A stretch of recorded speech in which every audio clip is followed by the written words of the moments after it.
Hi, Lisa Wilson, Human Resources Cultural Consultant and Leadership Vision Coach. It's January and we all set our intentions for the year, or we create those resolutions that actually don't stick.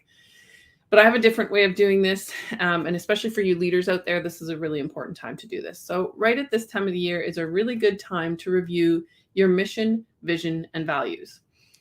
Now, I won't go into exactly the difference between all of those, but if you think of a vision, it's always long-reaching and something basically you can never get to. Best company I ever worked for, their vision was to make a better product at a better price. So we could never get there. It was always a moving target. A mission, think like a military mission. So quickly think of it. So it would be a specific group of people getting together to do a specific task. And then your values, hopefully those are pretty obvious, but how you intend to treat people, how you want people to be treated within the company, that type of thing. So why we have these is it helps us to ground and it helps us to make decisions. So if you know where you're headed, what you're currently doing, so that's your vision and your mission, and you know the values that you expect, you can keep everyone in line. So I always like to do this in January because when you're starting to set your plans for the year, we all normally make a plan at this time of year, or we create those resolutions. If they're not grounded in anything, then they're not going to stick. And so when you're doing your review with your team, you need to, I always like to review. I talked last week about doing a review of what's working and what's not. Hey, Shirley. And so look at what's working, what's not working, and ground it in that vision, that mission, and those values. And for those listening that maybe aren't leaders, you can do this in your own life too. What's important to you in your life? What's your plans for the next little while? And maybe more focus on what your values are, what's important to you, how you want to live, who you want to be. And then make sure that any resolutions you're making fall into those.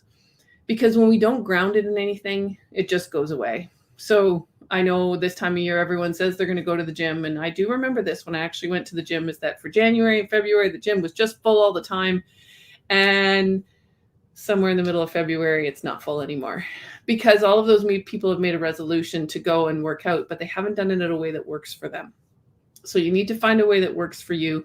And if that's grounded in who you are, so maybe you do want to get in shape this year. Maybe it's something that's important to you.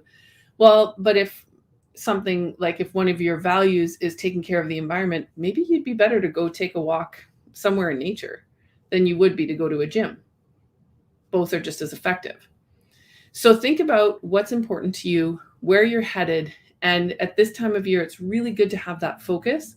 So, and that reminder, so that when you are setting your plans for the year, it's grounded in something. I have Leading with Ease coming up in a couple of weeks. We're just finishing getting the sign up ready on the website now. I shared last week that I'll be doing my videos on Wednesday at 11:30 now, and just have a little bit more energy at this time. I'm also doing another course this year, but it won't start yet till May. First one will be run in May. It's for our entrepreneurs who are looking to hire their first staff member or maybe consultant. It's to help you get through those steps. Leading with These is, of course, the 8-week course, and where I deal with leaders moving through a lot of these basics that I just talked about, and some other things, so that you have a really solid foundation in your leadership role. But we'll talk more about that in the coming weeks. Hope you have a wonderful week and that you're staying healthy. I've picked up some form of bug, so today's meeting is brought to you by Halls. I had to just pull one out before I started. So hopefully you're feeling better and that you're staying away from all the nasty colds and things that are out there now. Have a great week.